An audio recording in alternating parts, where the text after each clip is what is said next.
Hey everyone, this is another audio-reactive image filter component in TouchDesigner. This one is a slit scan component that transforms any image to a slit scan effect.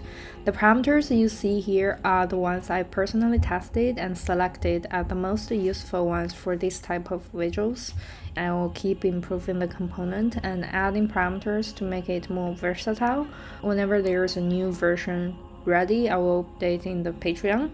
And this video have two parts. The first part, I will walk you through how I built this effect. So this is for anyone who want to create it for themselves. And the second part, I will focus on the component itself, what each parameter does, how I use the component to create different visuals, and how to use the audio to drive the visuals.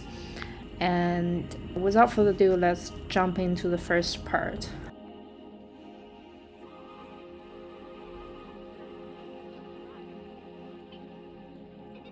Here is a network. We first add a medium file. Here I'm using high resolution abstract images from my assets. If you want this one, you can find it in my Patreon. Otherwise, you can add your own images. And then I will add it to a null and add a fit. This is for different resolution. You want to find the one that fill the whole space.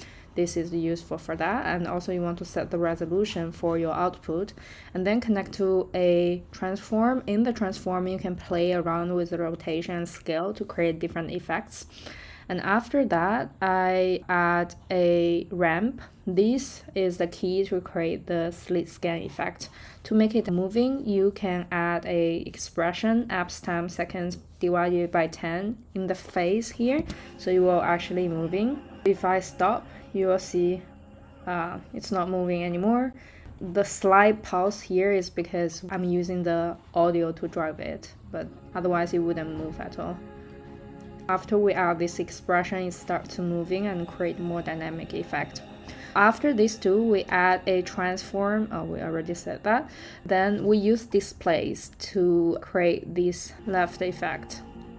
In the displace here, you can play around with different displace weight and UV weight to create different dynamics. And these are the parameters I put it outside in the component. To create the final left and right effect, I'm just having two different displacement together.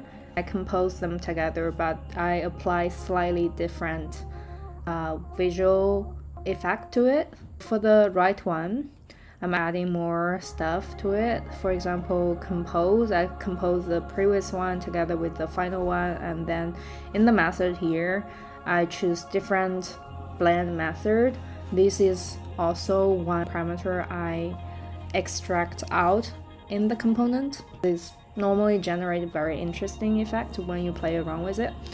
I combine those two displays together using a layout. In the layout, you need to turn on the scale resolution, so it will take whatever input we have for these two and scale up to that resolution. And finally, I'm adding a level to change the brightness and also use that as a parameter in the component. You can modify different parts based on your needs, of course. It's quite simple, right? You just need an image, good quality image or any other image of choice, fit, change the resolution, fit method, and add a transform, change the rotation, change the scale, add a displacement, and using the ramp, displace the texture again. So just like that. And then the second part is I will walk you through the component itself. Here you can set a resolution for your output, and here the fit method I used to fit different images. In this case is a vertical image. Here you can choose fit horizontal, so there is no space left. And then if you fit vertical, you will see the gaps here. And the slice width is decide how fine you want the slit scan to be. The rotation for the, it's pretty obvious. And the brightness of the whole thing, you can also use the audio to drive the brightness. Keep it 1.4 for now.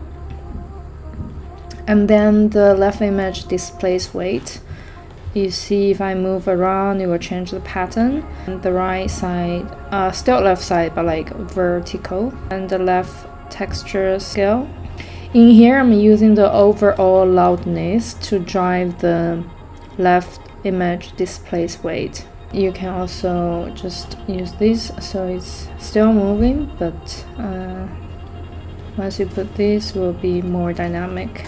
This is one way to make it audio-reactive. Of course, there are many other ways to make it.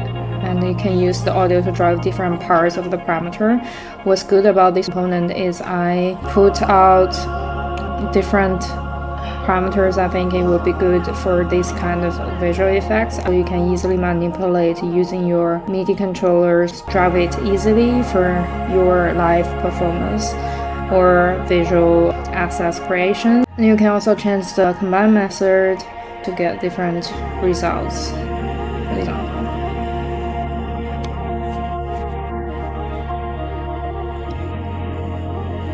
And audio-visual part, I find what looks nice is you use the audio to drive the displacement weight. You drive different parts of displacement weight. For this one is like the horizontal, and the right one is vertical. I drive to a different direction. And this is the overall audio loudness, and I use this to drive the LFO frequency, so you have a static beat that is still reflecting the energy of the overall. Most of the time these alone can make the audiovisual quite nicely. So this is a trick I always use, and I would recommend for all the simple audiovisual setup, you can use this technique to drive visuals easily. So that's the tip of today, and hope you enjoy it, and I will see you next time.